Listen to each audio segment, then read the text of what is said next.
Hare Krishna, finally. Yes, okay. Thank you. So, why don't you just double check, go on your browser and see if I'm actually live. Yes, I will check. But it looks good. All right, Hare Krishna, everyone.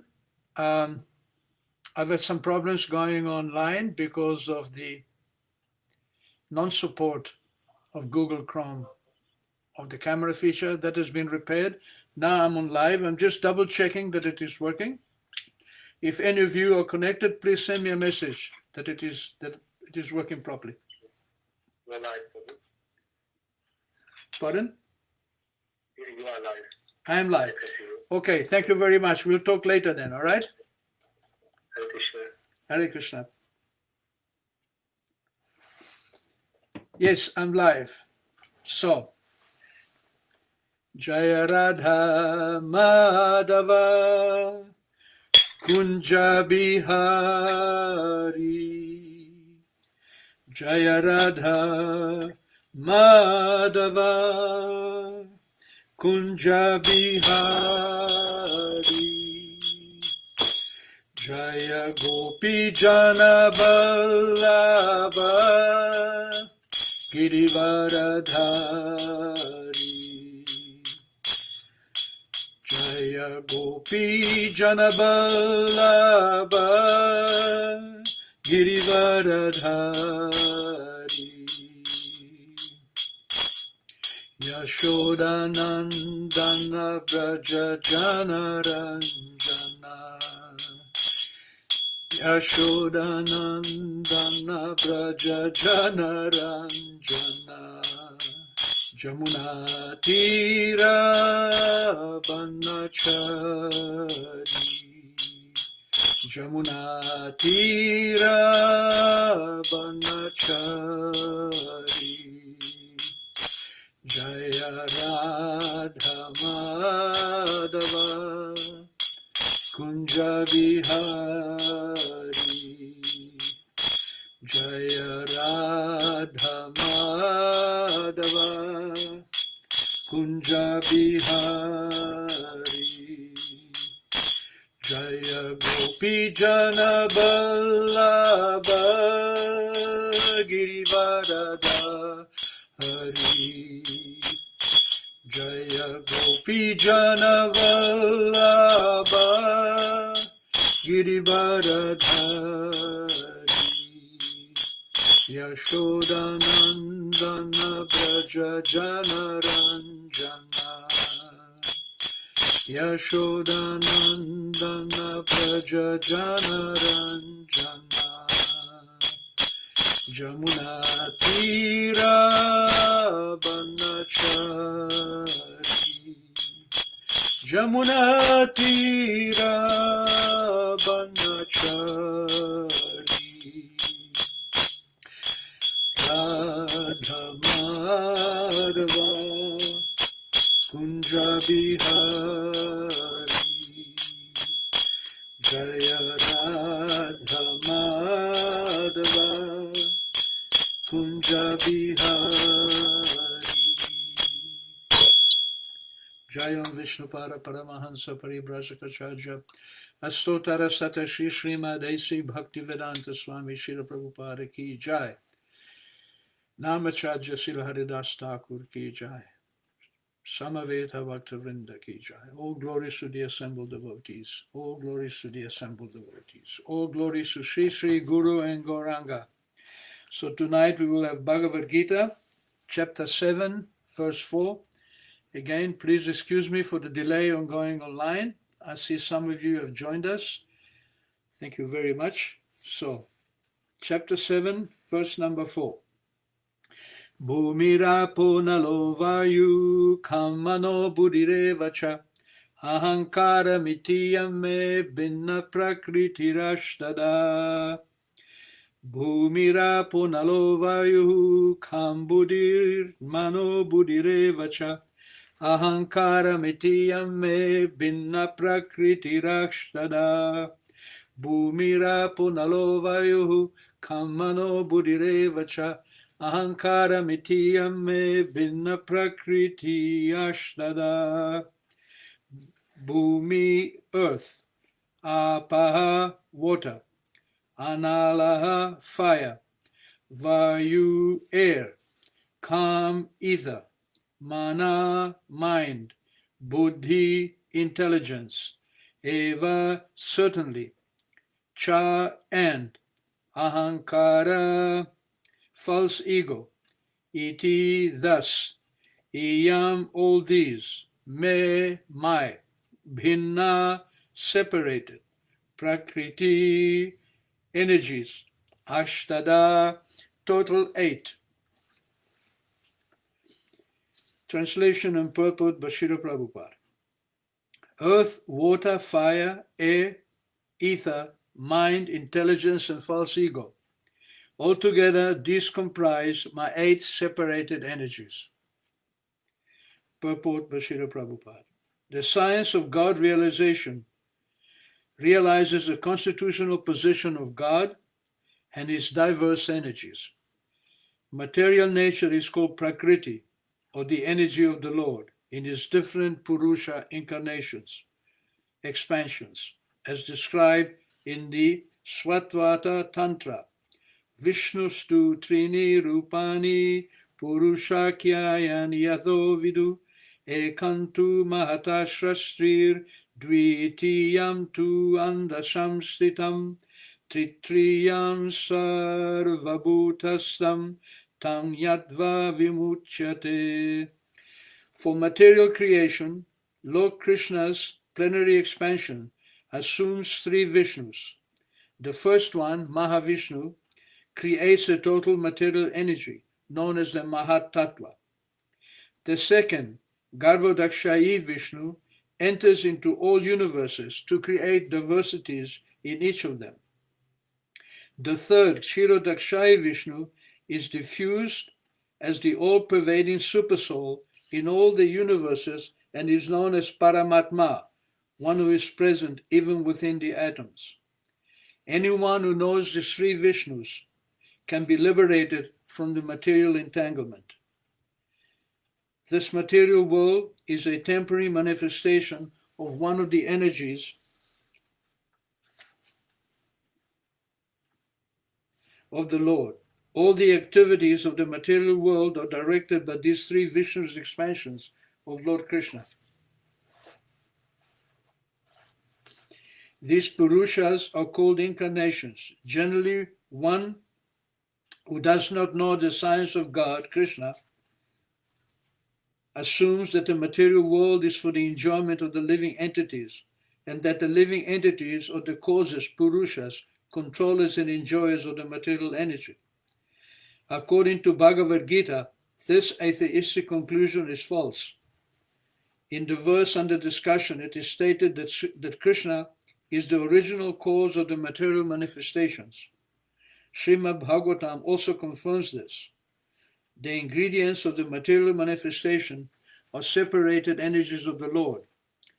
Even the Brahmajyoti, which is the ultimate goal of the impersonalist, is a spiritual energy manifested in the spiritual sky. There are no spiritual diversities in Brahmajyoti, as there are in the Vaikuntha Lokas, and the impersonalist accepts this Brahmajyoti as the ultimate eternal goal. The Paramatma manifestation is also a temporary, all-pervasive aspect of the Kshirodakshayi Vishnu. The Paramatma manifestation is not eternal in the spiritual world. Therefore, the factual absolute truth is the Supreme Personality of Godhead. He is the complete energetic person, and he possesses different separated and internal energies. In the material energy, the principal manifestations are 8, as above mentioned.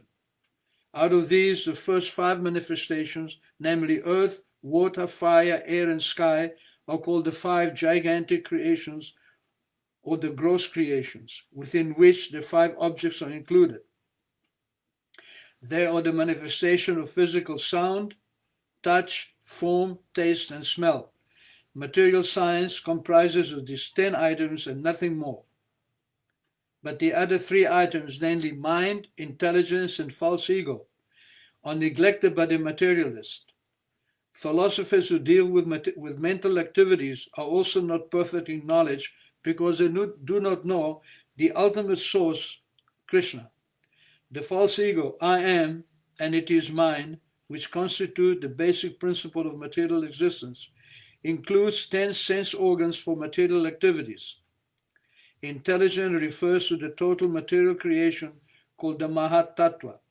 Therefore, from the 8 separated energies of the Lord are manifest the 24 elements of the material world, which are the subject matter of Sankhya philosophy, which is atheistic. They are originally offshoots from Krishna's energy and are separated from him.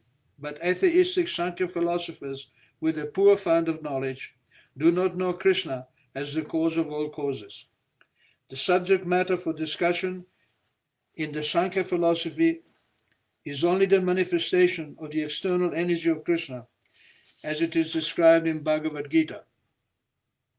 Bhumira punalavayu kamano buddhirevacha ahankara mitiyam me vidna prakriti ashtala.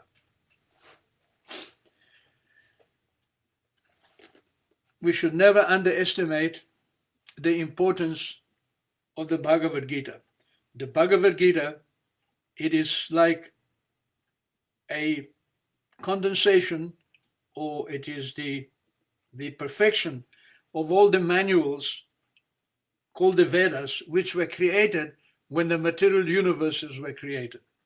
It is not very difficult to understand, even in the material world, when something new is created, you get also a user manual. Go out and buy a camera or buy a TV or anything, along with the object comes the user manual, how to use it. So in the same way, when this material world was created, the Vedas were given as the user manual for those people coming into the material world. Now, who comes into the material world? The sons of Krishna. We are all sons of God, and we all have, in small quantity, all the qualities of God. One of those qualities is independence. We have this quality because by using independence, we can relate in a loving way with each other and with God. Ultimately, we are all servants of God. Jivera Swarup Hoy Nitya Krishna Das. The Swarupa, or our essential nature, is that we are eternal servants of Krishna. But because we want to misuse, or we want to use our independence separately from God, we get a facility to use that in the material world. It's just like when a boy grows up in his home, at a certain point, he may feel like leaving his home. He may feel like acting independently from his father. Now, the father doesn't want his son to leave home. But if the son insists, there is nothing the father can do, because the son is independent. He can choose to leave. But the father, if he is kind, even though the son leaves, he doesn't let him leave empty-handed. He makes arrangement for the son to be able to live even separately from the father. In the same way, when we choose to act independently from God, God gives us facilities in the material world. He creates the material universes. He creates the illusion in the material universes where we think we are independent of God and we can enjoy separately. There is only one problem. The problem is that Krishna doesn't want us to remain separate, because it is not possible for the living entity to be separate from God's energies. By creation, by our nature, we are not actually created. We are spirit souls. We are eternal. Our eternal nature is to be dependent on God. We cannot create anything, nor can we destroy anything, nor can we add or subtract anything to what is already there. Even our body, when it dies, it enters into the elements of the earth. So, what is the reason that Krishna allows us to become independent and enter into material world? The main reason is that we eventually will wake up to the fact that without my connection with God, I cannot be happy. Therefore, the main questions of the living entities in the material world are, why am I here? Why am I taking birth? What is the purpose of my life? Why do I have to leave this body and take another birth? Why do I have to get old and die? These are the real questions. And the answer to these questions are in the user manual, the Vedas. Now, the Vedas are very vast. There are 4 Vedas, the Yajur Veda, Sama Veda, Atharva Veda, and the Rig Veda. From these 4 Vedas, there are 108 Upanishads, there are 18 Puranas, there are Itihasas or histories. There is so much knowledge to facilitate our sojourn in this material world. The user manual. It's like even if you get on a train, there are certain rules where you can sit, where the bathroom is, where the restaurant car is, certain rules you have to follow. You cannot travel without a ticket. You have a certain etiquette to observe with other passengers, and so on and so forth. So the traveling in the material world is also subject to many, many rules. And these rules are vastly given in the Vedas, and they deal mainly with allowing us to make choices in life that will give us a progressive material satisfaction. Mainly, the business of the Vedas is to how to promote ourselves to the heavenly planets, where we can enjoy heavenly pleasure, where we can live for millions and millions of years. But be aware that from the topmost planet to the lowest planet is a place where we repeatedly come back. Abrahma Bhuvana Loka Punar Avartino Arjuna. This is Krishna's opinion. That from the topmost planet, Brahmaloka, Abrahma, to the lowest planet, Punar Avartino. We come back again and again. But Mamupetta, however, Mamupetta, one who reaches me, Punar Jamana Vidyate, doesn't have to take birth again, does not see another birth in this material world. Now, this is the essence of the Vedas, the essence of the user manual. It is not for everybody, because most everybody comes into the material world to enjoy separately from God. They are not interested in God. They are interested in enjoying the material senses. They are very much connected with this material body, I and mine. But the Bhagavad Gita is a condensation of those teachings in the Vedas that deal with our relationship with God. It is the key for us to become free from material life. Now, there are different kinds of lives in the material world. We are not just human beings. There are also animals and trees and fish and insect and so many, many different species of life. And pretty much throughout the range of bodily species, the business is the same. Ahar, nidra, bhaya, maitunam cha.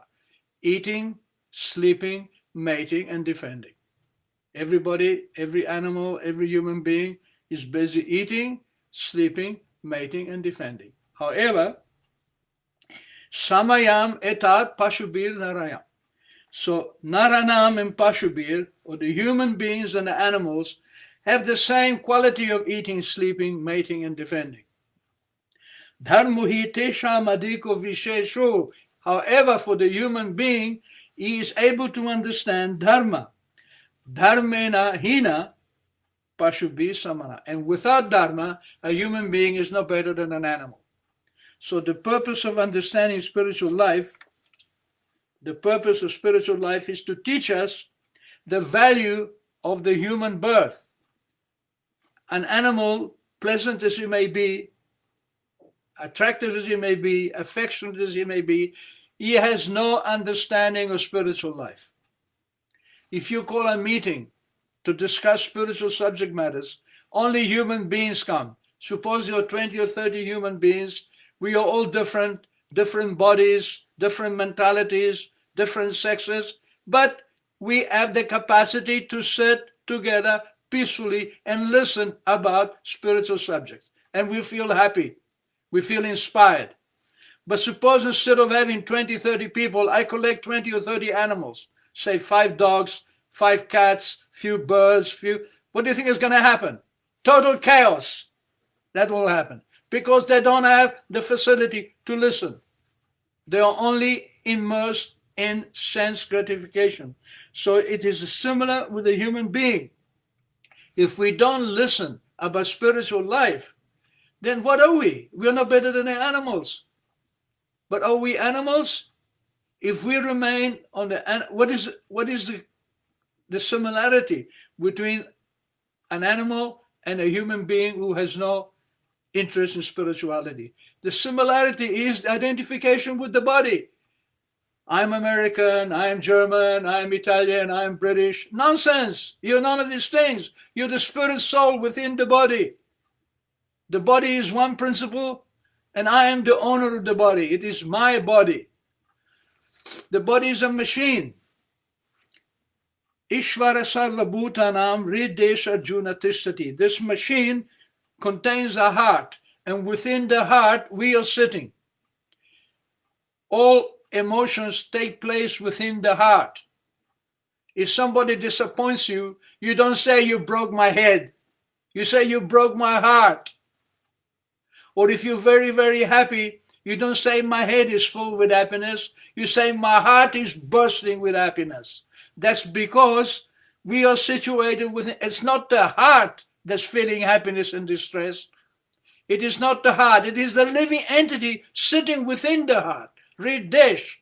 And next to us in the heart is the Supreme Lord. Ishvara, the controller, is controlling everything we do. In a sense that he is giving us facilities for everything we wish to achieve. Just like a kind father, he gives facility to his son to do whatever the son wants. Even it may not be what the father likes, still the father will maintain him and provide him the necessities of life. So Krishna, our Supreme Father, is maintaining us and providing us the principles of life. But he's advising us, don't waste your time in bodily conception. Why? Because the body will be finished. You're not the body. It is simply a temporary situation. Just like I have a white shirt. Obviously, I'm not going to sit chest shirtless. I have a shirt, so I'm dressed like a gentleman. But the shirt is temporary. Tomorrow I'll put another shirt. I am not the shirt. I'm simply utilizing the shirt.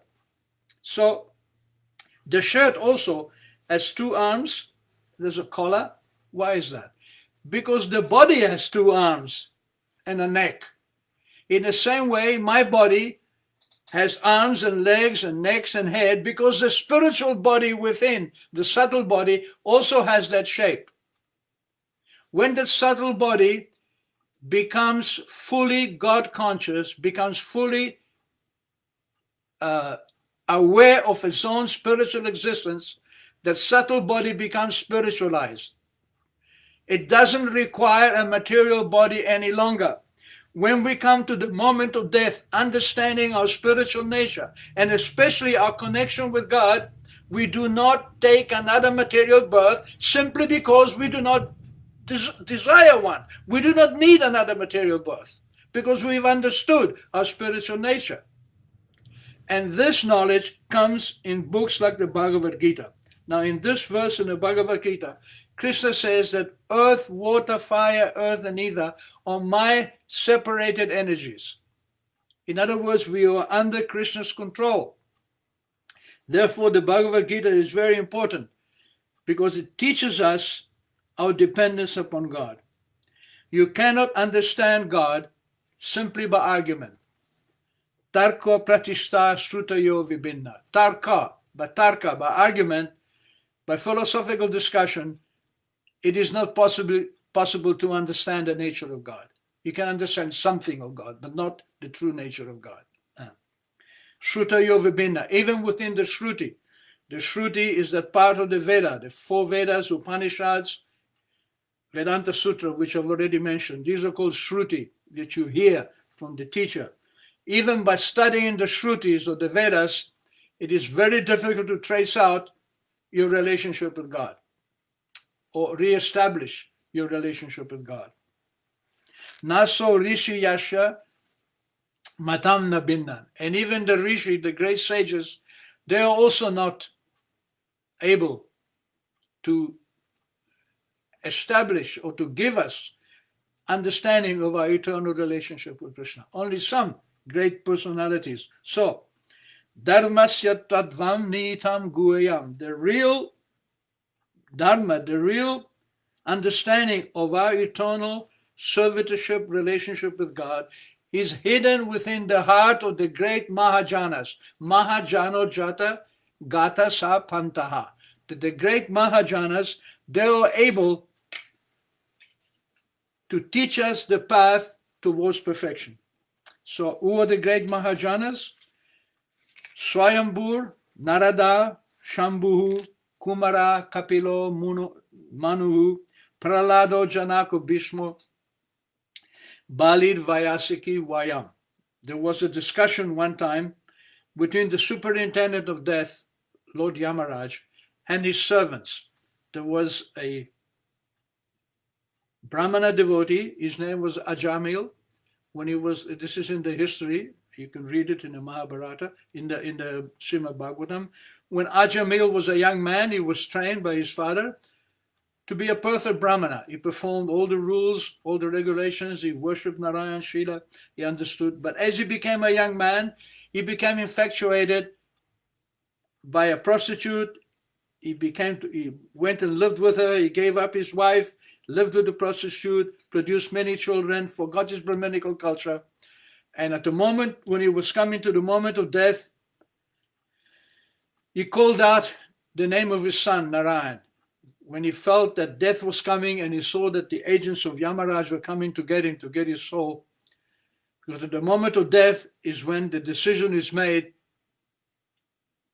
about the events that we have performed during this life.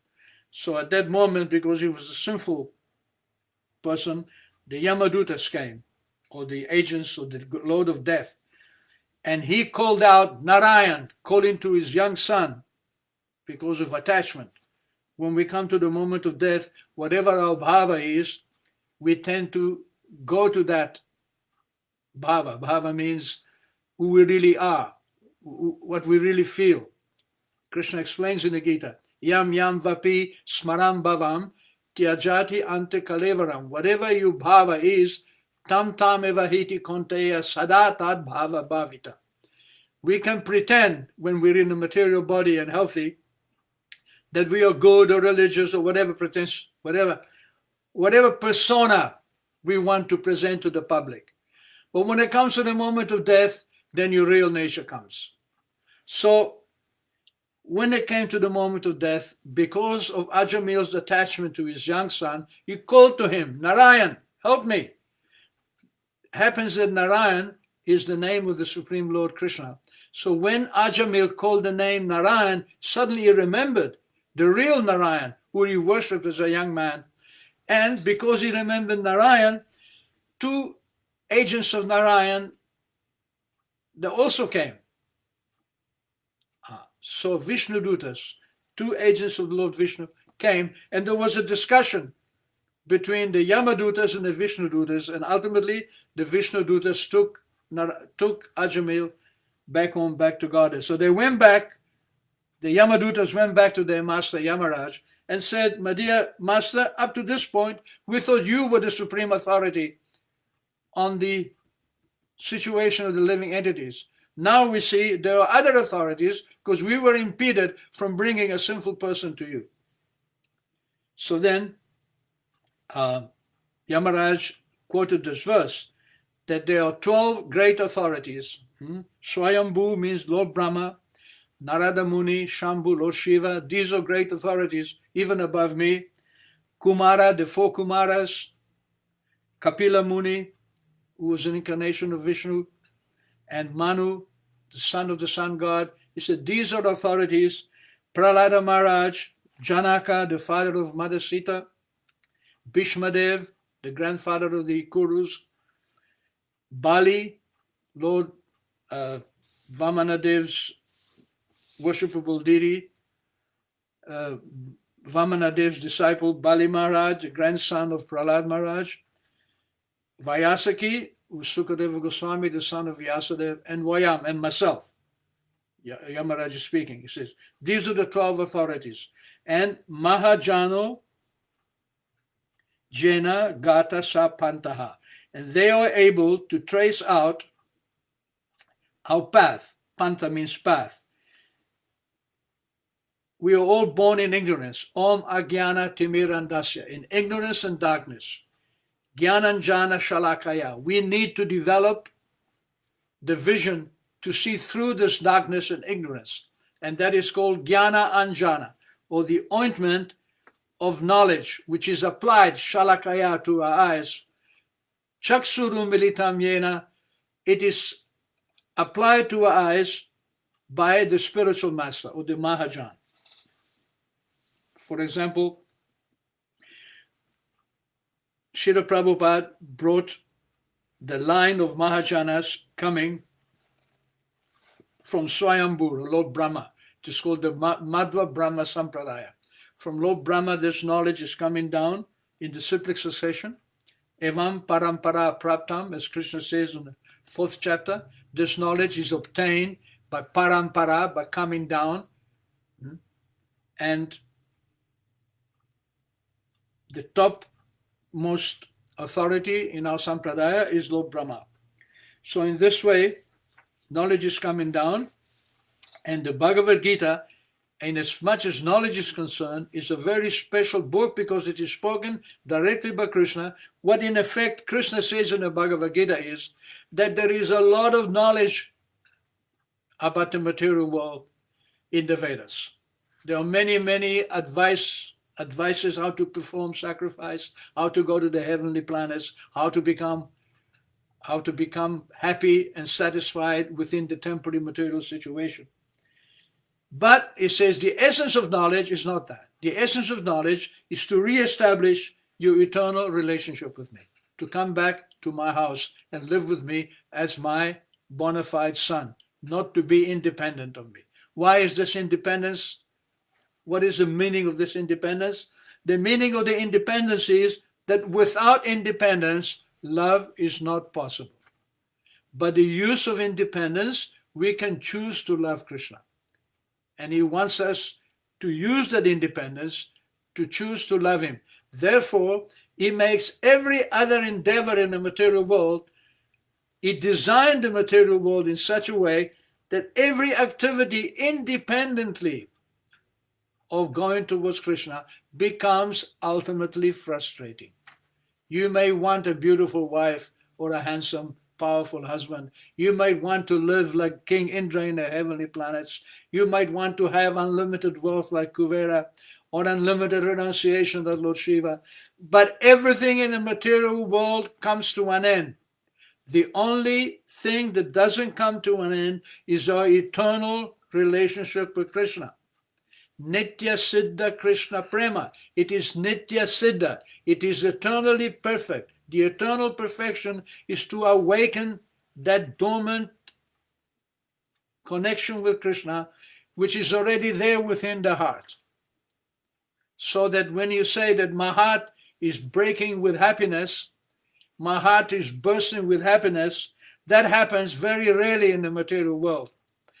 But when you connect again with Krishna, your heart will become transcendentally permeated with love and affection for the Lord. And then you don't have to take another material birth because you don't need one, you don't want one. The only reason we take another birth is because we want to take another birth in the material world.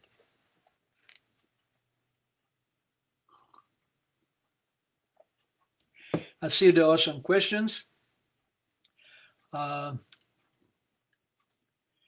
From Filippo Garciano, as devotees of Krishna, do we keep our individuality even if we merge into Brahman when we leave this body? It's a very good question. There are three aspects of liberation: Brahmeti, Paramatmeti, Bhagavan.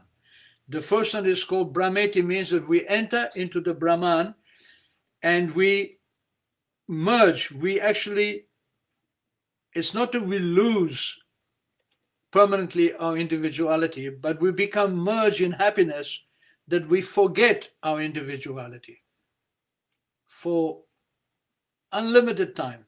But no matter how long and how much we emerge into the Supreme Brahman or the Supreme Happiness, ultimately, happiness requires an exchange. Happiness requires two, it requires something to exchange with. And therefore, the living entities in the Brahmajyoti, in Brahman, after some time, he begins to vibrate. And when this vibration begins, he has two choices. Either he goes back to Vaikuntha Loka as a servant of God, servant of Vishnu, or he comes into the material world to enjoy independently. Then there is another question from Shakti Sumangali. What if you don't see Krishna as Father?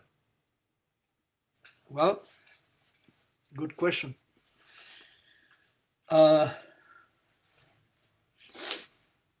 Vaishnavas see Krishna in 5 primary rasas: Shantya, Dasya, Shakya, and Madhurya. In other words, Shanta rasa, we see Krishna we see actually Krishna's energy. Just like I'm sitting on a chair, and this chair I'm sitting on is giving me support, but I'm not really thinking very much about the chair, nor is the chair thinking about me, but we have a relationship. There is nothing further. I'm just sitting on the chair. So this is Shantaras. We belong. We are living in the universe. Then Dasya Ras is when we actually engage in service to Krishna. Then we can see him as the Father, as the Master. But when this relationship of Dasya, of service, becomes thickened, when by serving Krishna we begin to understand his wonderful qualities, because he's much more than just our Father. He's much more than just our Master. He's also our friend. He's everything to us. He's the reciprocation of all our energies, all our bhavas, all our desires. We can love our Father, but we can love our lover more. So we enter into Krishna's deeper relationship by understanding his qualities as Master. Then we become his friend. We want to develop a relationship with friendship. And then that relationship with friendship becomes even more powerful when we want Krishna as our child. Then Krishna agrees to become dependent upon us. And it's no small thing. So Krishna doesn't become dependent on someone unless he's pretty sure that that someone has the qualities to take care of him.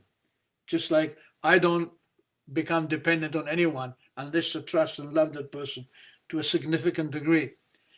And the ultimate rasa is Madhurya rasa, or when you enter in a relationship of beloved with Krishna.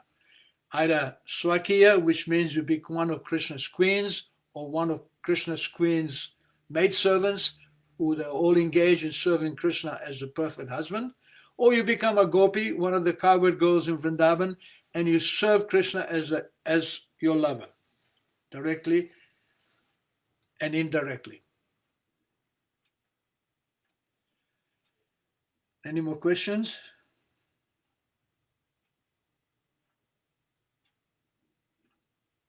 Good. So I'm sorry it took us some time today to come online, but I needed to load a better version of the browser Chrome that I'm using. I did this, so presumably that will be good. And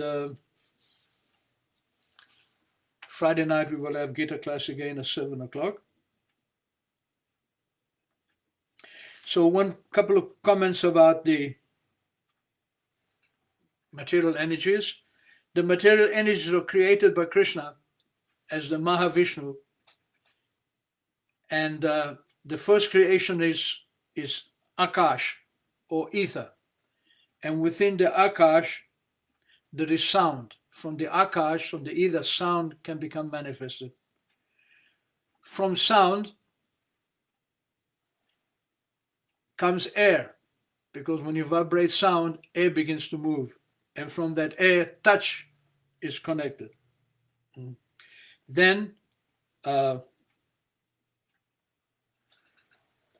from air comes touch, then form,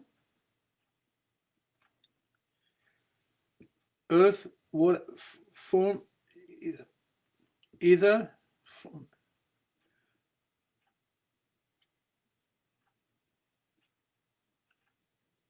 Taste comes from fire. From fire comes water, correct? From the element fire, water comes. Even in the material world, we see when we have fire, sometimes there is condensation, so water becomes manifest. And from that water, taste is there. And from water, earth is created. And from earth, smell, the perfume, the gandha of the earth. So these 10 elemental manifestations are the sum total of the material world. That is explained in the purport. The problem is that instead of understanding that these material elements are created by God for our enjoyment, we think they are mine. I, me, and mine. So the purpose of spiritual life is to transcend this I, me, and mine. It doesn't matter what religion you practice. You may be a Muslim, you may be a Jew, you may be a Christian, you may be a Hindu or a Buddhist. The purpose of these groups, of these religions, is to bring you to understand that we are spirit souls, all eternally connected with God. It is like mainline religion or like different preparatory schools. Just like when I went to school in my home city, there were other schools also where other boys went, and we would compete with each other on the sporting fields, academic field. But the main business of all the schools was to bring us to the point of being qualified to go to university. And what happens when you went to university? When you went to university, you were able to actually do what was your nature, what you were talented to do. In the schools, it was a cookie cutter system. One size fits all. In all the schools, it taught you the same things, the same history, same geography, same mathematics, same science, same languages. Everything is taught the same. It was meant to qualify you to come to the point where you could actually have the tools to understand what you want to do in life. So when you went to university, then you could choose. It was not the same anymore. You could become a lawyer or a doctor or an engineer or whatever. In the same way, all the schools of religion, Islam, Christianity, Judaism, Buddhism, Hinduism, they are all teaching you the same thing, how to become, first of all, a peaceful human being by understanding your spiritual nature. But the purpose of this religion is to understand your relationship with God. So, in the Bhagavatam, it is called Bhagavad Dharma, or our relationship with Bhagavan, or with God. It doesn't matter whether you build this relationship through Christianity, Hinduism, Buddhism, it doesn't matter. The main business is that you have to make your connection with God through the practice of religion. Savai Pumsam Paro Dharma. So the Paro Dharma, or the topmost religion, Savai Pumsam Paro Dharma, Yato Bhakti Radokshaje, is to develop loving relationship with Krishna. Ahaituki apratiyata yenatma suprasidati. And this devotion to God has to be constant and unmotivated to fully satisfy the soul. Good. Thank you very much. Doesn't look like there's any more questions. So we'll carry on again next Friday. Thank you for participating. Again, my excuses for the delay in beginning the class. And may God bless you. Hare Krishna.